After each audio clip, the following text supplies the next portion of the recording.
तर आज आपण बनवणार आहोत अगदी झटपट तयार होणारी कुरकुरीत अशी चणा डाळ भजी.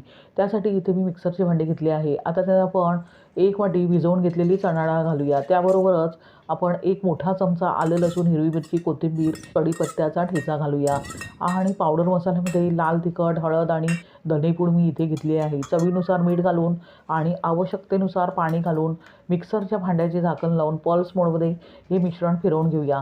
अगदी जाडसर अशी भरड तयार करून घ्यायची आहे. पाहू शकता अशा प्रकारे भजीसाठीचे मिश्रण तयार करून घ्यायचे आहे. पाण्याचा अजिबात जास्त इथे वापर करायचा नाही. आता हे मिश्रण आपण भांड्यात काढून घेऊया.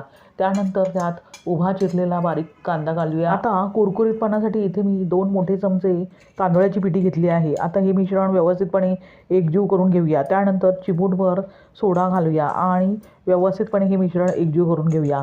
भजीसाठीचे अगदी व्यवस्थित मिश्रण तयार झाले आहे. लगेचच भजी बनवायला घेऊया. त्यासाठी तेल मी आधीच गरम करून घेतले आहे. लगेचच त्यामध्ये भजी सोडूया. भजी सोडून घेतल्यावर अर्धी कच्ची आपण तेलातून काढून घेऊया. त्यानंतर पुन्हा आपण भजी तळून घेणार आहोत. पाहू शकता दुसऱ्यांदा मी भजी अगदी व्यवस्थितपणे कुरकुरीत येईस्तोवर साधारणतः 4 मिनिटे तळून घेतली आहेत. पाहू शकता अगदी परफेक्ट कुरकुरीत अशी चणा डाळीची भजी तयार झाली आहे. लगेचच गरमागरम चणा डाळीची भजी सर्व्ह करूया. अशा प्रकारे तयार झाली चणा डाळ भजी.